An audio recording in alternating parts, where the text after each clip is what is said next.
friends, how are you doing? I'm doing well. Welcome back to the Beer Knits podcast, where we talk all things beer, knitting, crocheting. There is actually cross stitching, and hold on to your pants because there is also some spinning this time.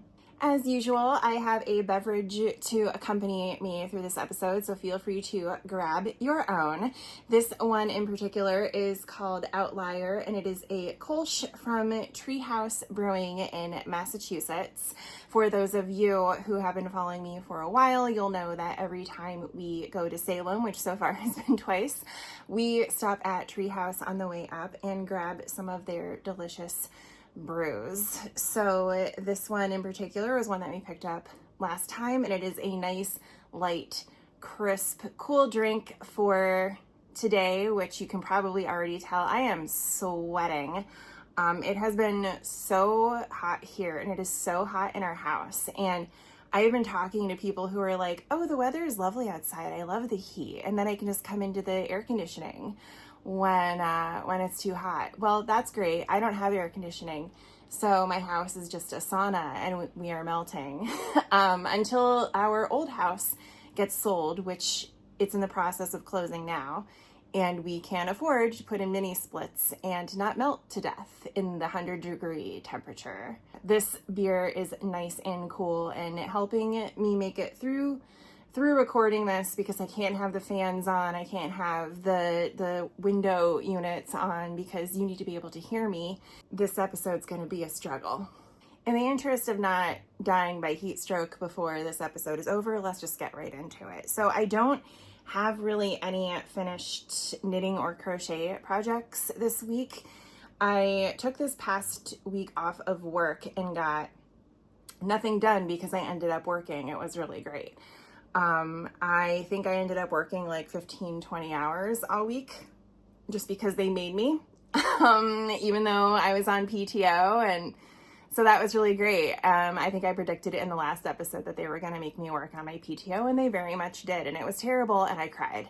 Anyway, in the times where I wasn't working, I worked on a variety of projects, and as a result of that, I never actually really finished anything. One of those projects was a pair of Patriotic socks that I started for the 4th of July, and this is what the first finished sock looks like. So this pattern is the Wonder Socks from Kay Jones.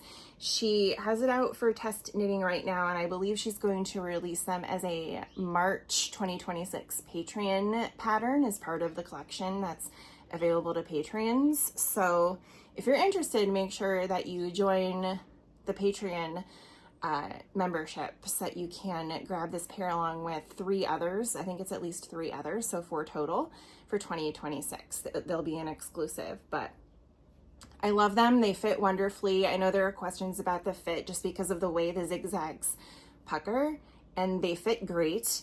The yarn is a Cozy Knitter subscription colorway from like June 2022. So it was time that I knit these up. I think it was called Candy Shop, and it was really pretty. And given that I started knitting them on the 4th of July and I wanted something a little patriotic, even though I'm not quite feeling patriotic myself these days, this was it. And they don't scream America. Like, as I started knitting them, I was like, okay, they're still kind of, you know, red, white, and blue, but they're not as patriotic as I thought they would be, which is actually fine. I really like them. I really like the color. Like, there's a subtle pink and a bright pink and some reds and blues, and like, of course, the bright teal. I think they look really, really fun. And the zigzag pattern, again, easy to memorize. It's very similar in the way that it's addicting. It is very similar to the Fairground Socks by Kay, which if you've been following me for a while, you'll know that I knit like a billion pairs of those. And this is going to get added to the sock patterns that I knit over and over and over again. It's really, really nice. And as you can see, I started the second one. So I started these, when did I start them? I want to say it was Thursday, because Thursday I went to go visit my parents. My mom, if you're not aware, she had a stroke at the beginning of May. And so she was in the hospital for a bit. Then she was in a nursing home getting physical therapy. And now she's finally back home. But she is getting, you know, almost round the clock nurse care at this point. And my dad's getting help around the house. But there are still quite a few things that need to be done at the house. So Scott and I are making a more concerted effort to get there more frequently and help out. But when I'm not helping out, or when I'm hanging out with my mom when she's not sleeping, I cast on the second sock to knit and sort of keep myself entertained while I'm there. Just because she likes having the company. She doesn't really talk too much anymore, but she likes having the company. So sometimes I will just sit with her and, like, we won't talk. We'll just have the TV on and I'll knit on these socks. So they move really quickly. It's very similar to the fairground socks in that way as well, where you're like, I'll just do one more stripe and I'm done. I'll just do one more stripe and I'm done. And before you know it, you have the entire leg in a couple hours, and it's great. This is what the yarn looks like caked up. It, like I said, is really beautiful, and I can't believe I've had it in my stash for this long. It's been like kind of right behind me here, and I've been staring at it for a while, and I was like, this will be perfect for the 4th of July, and I figured that out in like April.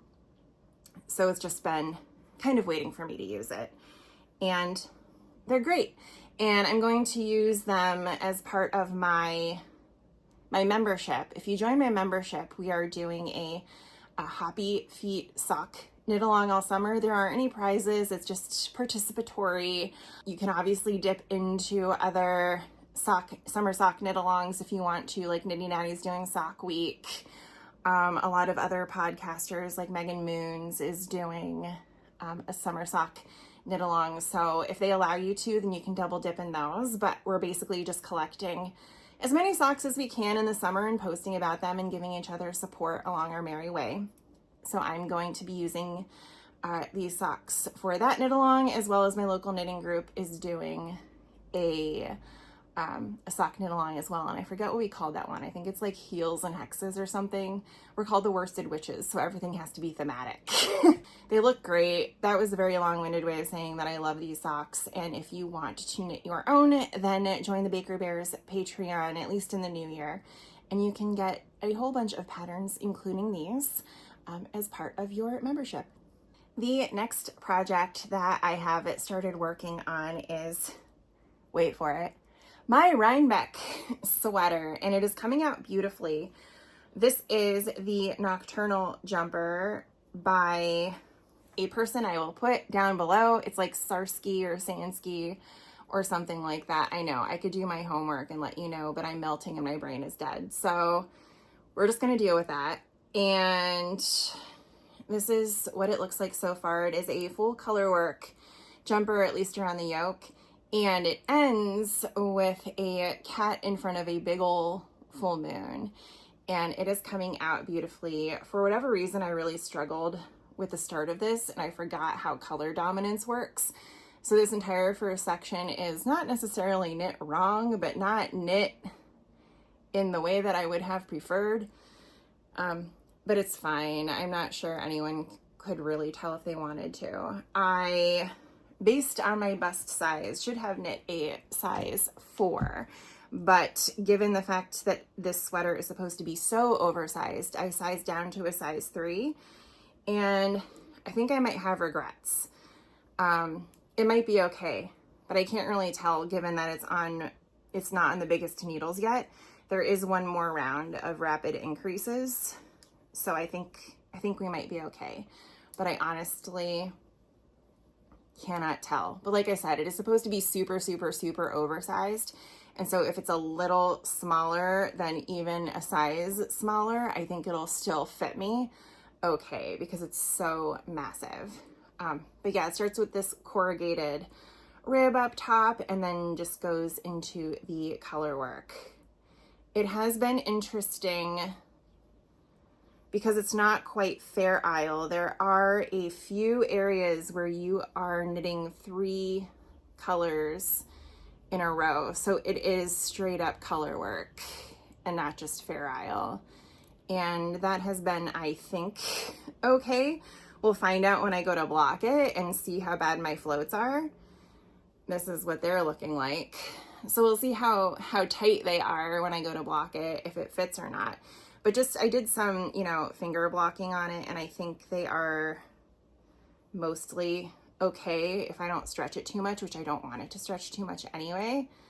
I think it'll be okay. That's about as far as they stretch. So we'll see.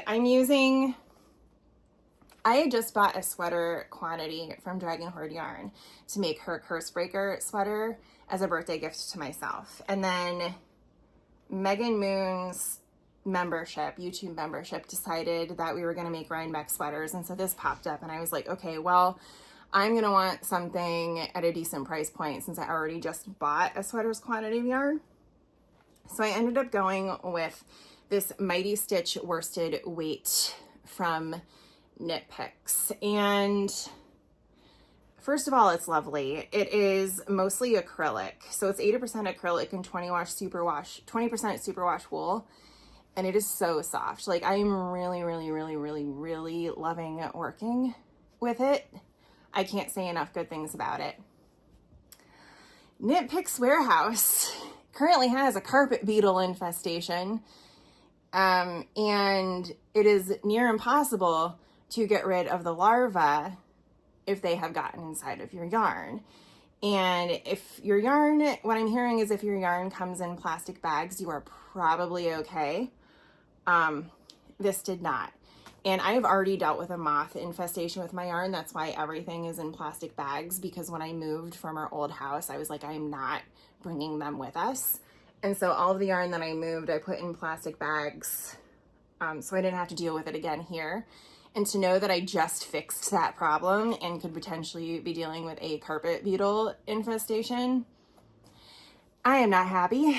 I think I'm fine though. I've investigated it. Things look okay. I haven't run into any problems while I've been knitting it.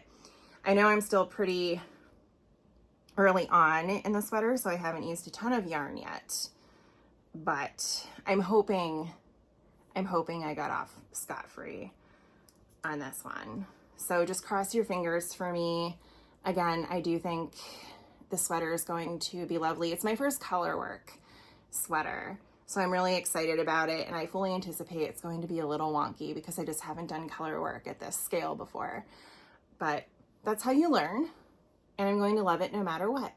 All right, we need to go faster because I am melting like the Wicked Witch of the West here. So last time I had mentioned I started my first Caterpillar crochet project. They released their first 2 boxes a couple of months ago. And after our dog sort of unexpectedly passed away, I needed something to distract myself. And I didn't want to work on any of my current projects. So I decided to pick up Carlos the Caterpillar. And I think I had finished his face the last time. And since then, during my time off, on the rare occasion my job wasn't bothering me, I worked on his body. He would be done. He would be a finish, but I ran out of yarn at this point on the last little sphere.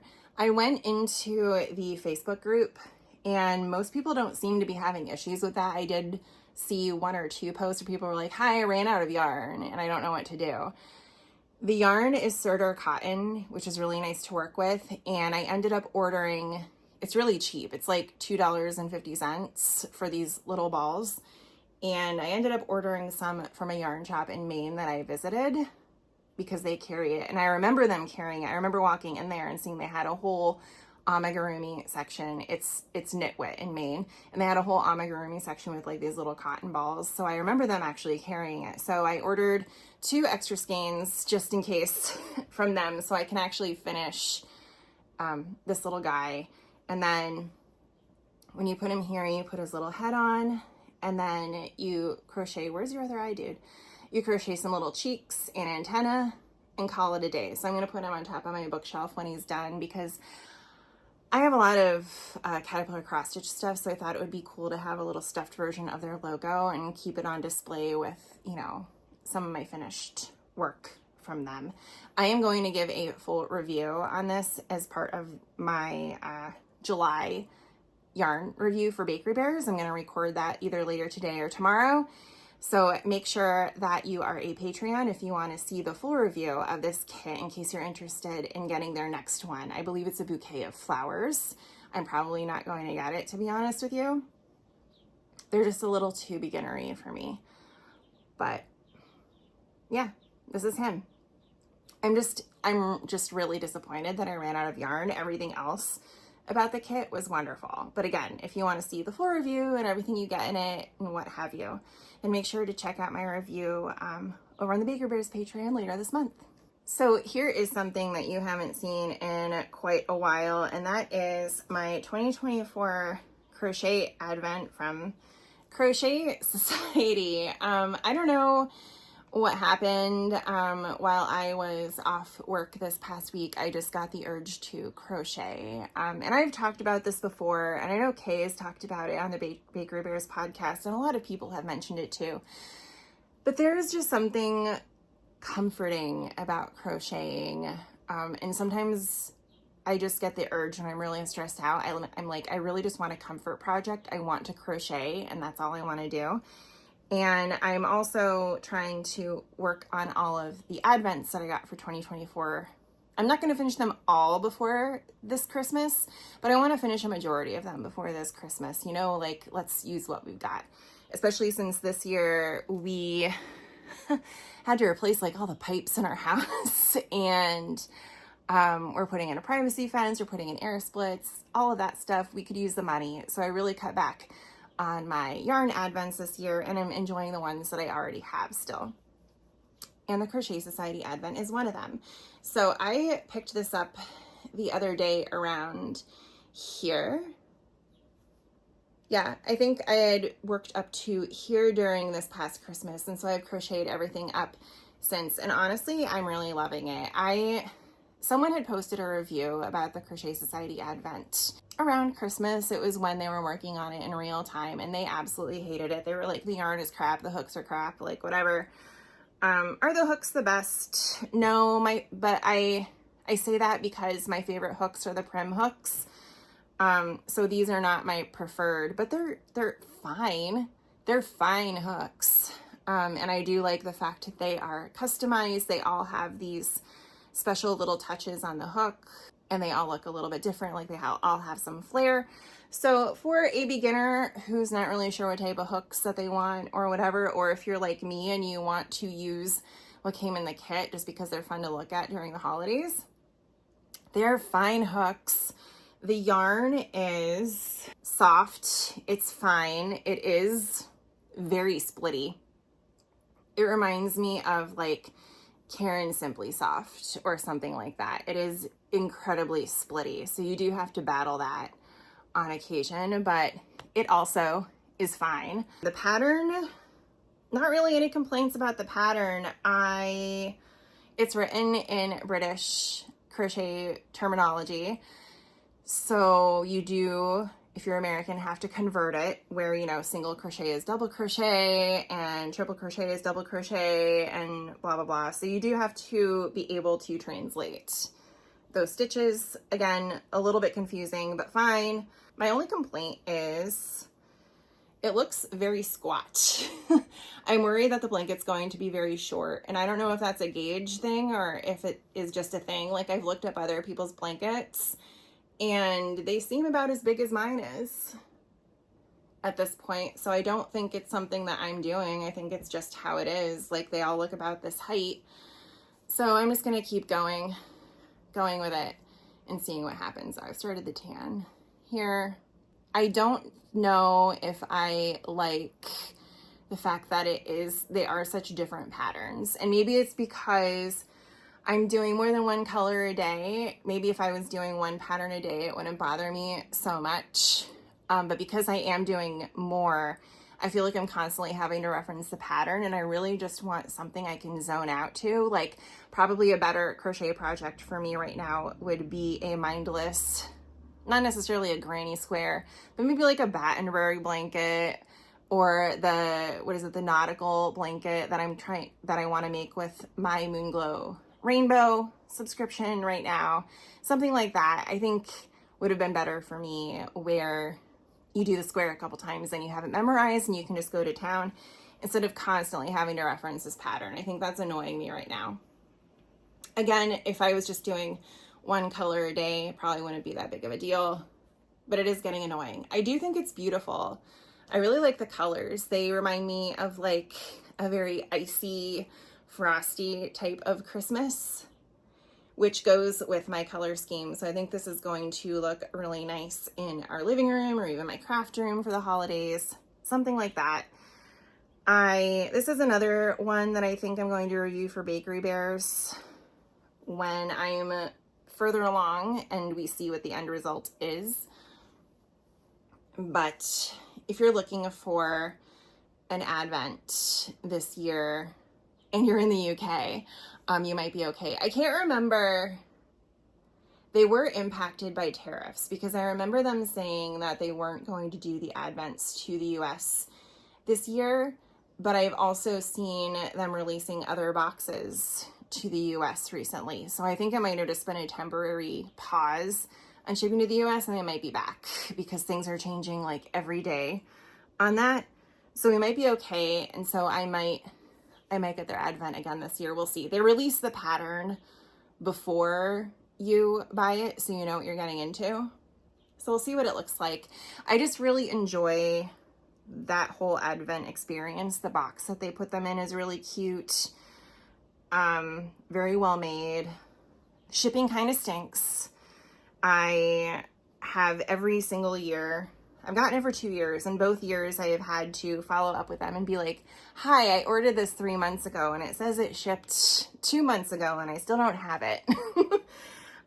So the first year I got it, they actually had to send me a replacement box, and last year it did finally come, but you can't track it. They don't do tracking for US for whatever reason. So I guess be forewarned with that, but it's soothing me right now. It is curing something in me that I didn't know that I needed addressed. So for all intents and purposes, it is serving me right now. And so for that reason alone, I would say go for it. Let's take a short break to talk about Handmade Sock Society 6. It's time for this month's Handmade Sock Society giveaway update. If you're new here, this is Helen Stewart's Mystery Sock Collection. 6 secret sock patterns released over 6 months, inspired by the dreamy, bookish world of light academia. Helen was kind enough to give me download codes to share, so a few of you can join in the fun for free. Want to win the next code?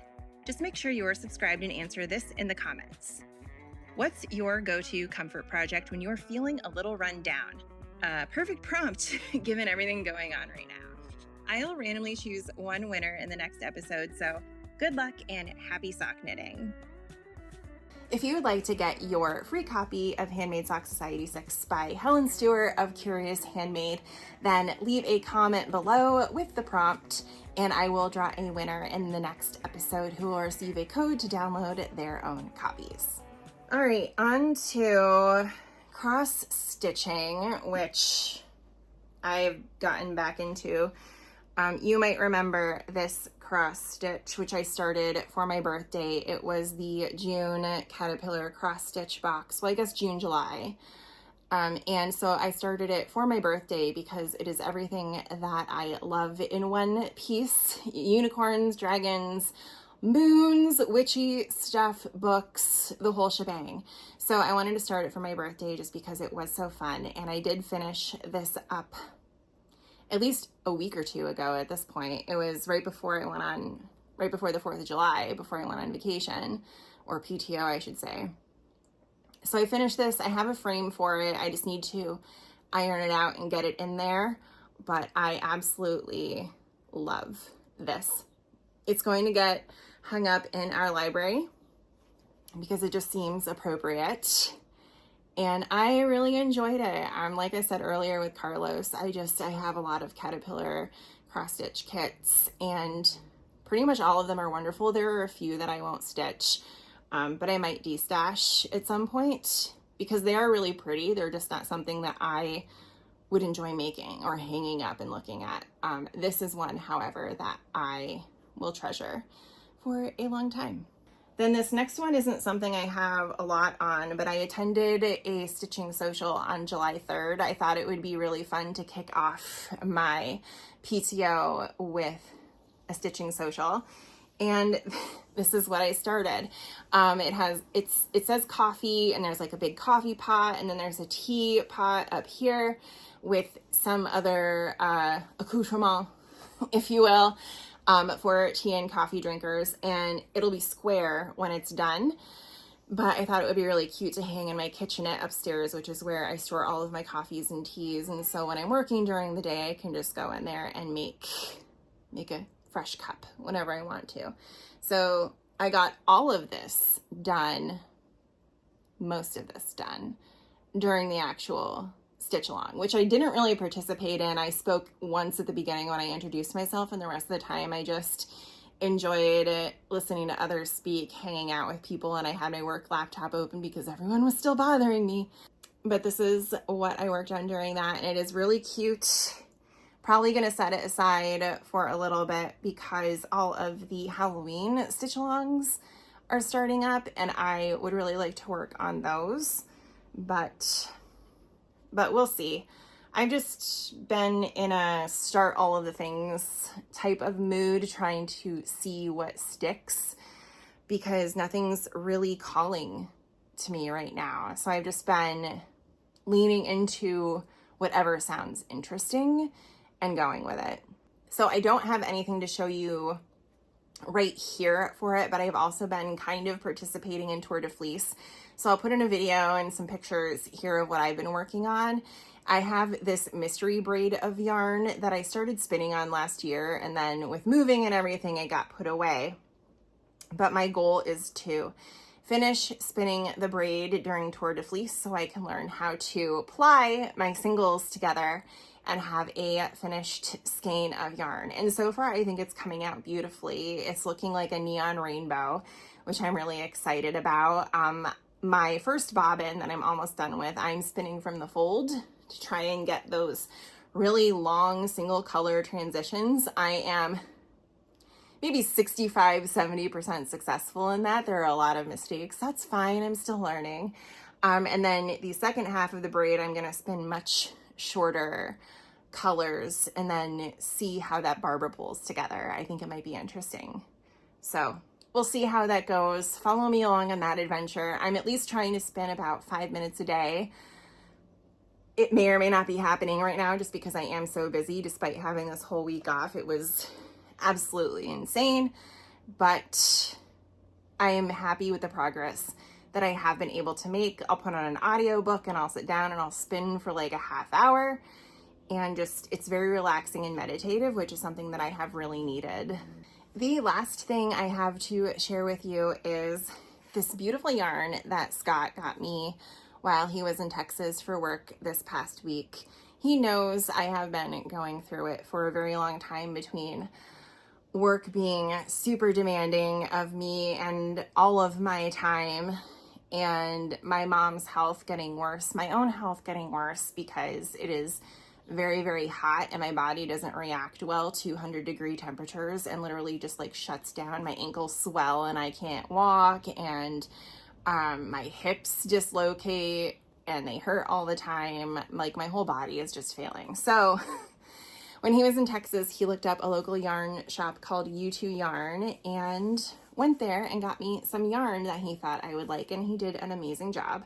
He went in and he asked for locally dyed yarn, variegated, pink fingering. And so he came home with Sock Party, and it is absolutely fantastic. I don't know what I'm going to make with it. I know it's supposed to be meant for socks, but it's too pretty for socks. I might make one of those one skein shawls or something like that. Yeah, I love it. It is super soft. It is 75% superwash merino, 25% mulberry silk, and that explains why it's really soft. And it's hand painted, nature inspired. So really, really love it, and I need to find the perfect project for it. And I really appreciate that he took the time out to drive to Waxahachie and find this yarn shop and bring me something back extra special. I guess that's kind of it for this episode because I am going to melt and die if I stay here much longer, but definitely make sure to leave a comment with the prompt for getting your own copy of Handmade Sock Society 6. The patterns are all gorgeous, and I would love to help Helen give away more copies so you all can participate. And otherwise, I'm just gonna go, I might try to frame that finished cross stitch today. I have to edit this. With Scott just coming home and me having a very rough week, I thought I was going to be able to relax on my time off, and I didn't at all. Between unpacking and cleaning the house and going to visit my mom and then ending up working 15, 20 hours anyway and just responding to emails all day, every day, chats all day, every day. It didn't matter how many times I told people that I'm on PTO, they would just be like, hi, well, we still need this. So, and I'm like, well, you didn't plan well. So otherwise, so I picked up Scott from the airport on Friday. That was an adventure that I promised everyone on Instagram I would tell them about. I don't fly in or out of Philly for numerous reasons. I will only fly out of Newark. And given the fact that Newark is an absolute cluster right now, I think that says a lot about how bad Philly is.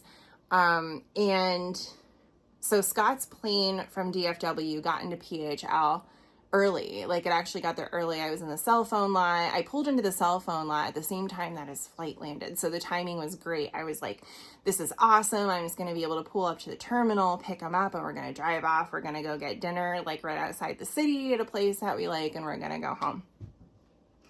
But I was like, well, I do kind of have to go to the bathroom. So let me go. I'll pull into short-term parking. It's $5 for a half hour or whatever. That's fine. I'll go in, I'll help him carry stuff, and like, we'll just come back to the car. So I get into the airport around like 6:45 at night. We didn't leave the airport till after 9. Scott's flight sat on the tarmac for over 2 hours after he landed. And we found out that the reason was because 2 planes in front of them, they had taken the luggage off the plane and left it on the tarmac.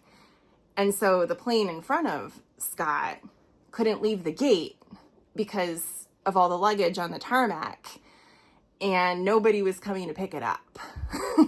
And so there were people, I was at the baggage claim waiting for Scott, and there were people there waiting for their luggage that was on the tarmac. And so I knew what was going on because I was hearing them talking about it. And so then I was texting Scott on the plane, like, here's what's happening. Like, there's luggage on the tarmac that the plane at your gate can't move because of.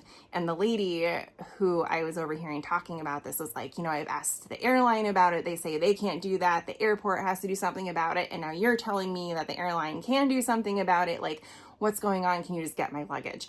So those people were waiting for their luggage for 2 hours. Then Scott and the plane in front of him couldn't leave the gate with that flight's people for 2 hours. So they were delayed for 2 hours.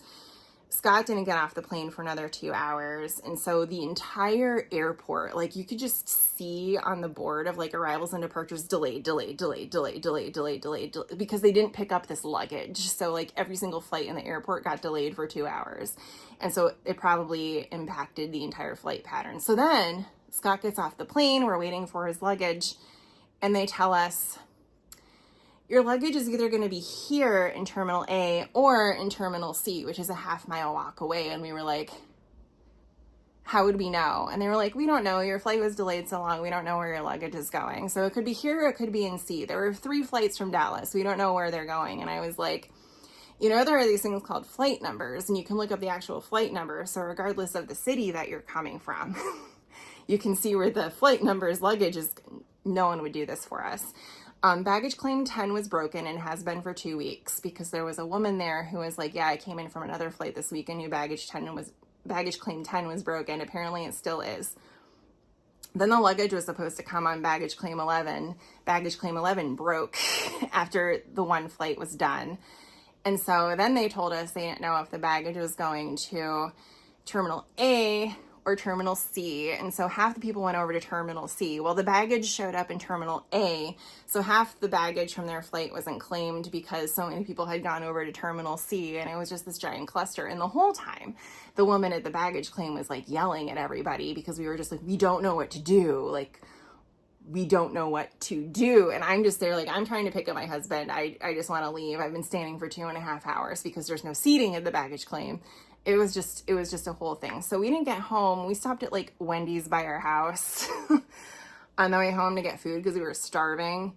And then we didn't get to bed till like after midnight. His flight was supposed to land at 6:45. And we didn't get home till after midnight because of this disaster.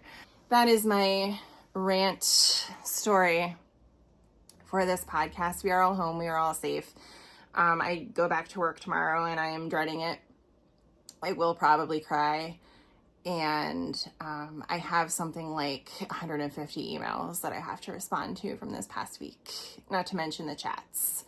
So really excited about that. I'm really trying not to be bitter about it, but I don't think I can not be bitter about it at this point. So with that, I'm just going to go back to crafting and hope nobody bothers me. I don't know who I have to pay to get people to stop bothering me, but I'm willing to pay them anything to stop bothering me. And go on with my life and enjoy my week, enjoy time with Scott, visit my parents next weekend, help them out as much as I can. And hopefully the next time I see you, I will have some other finished coping mechanisms to show you to help get me through this insanity. And I'm going to go turn my fan on. So I will see you all in the next one. Bye.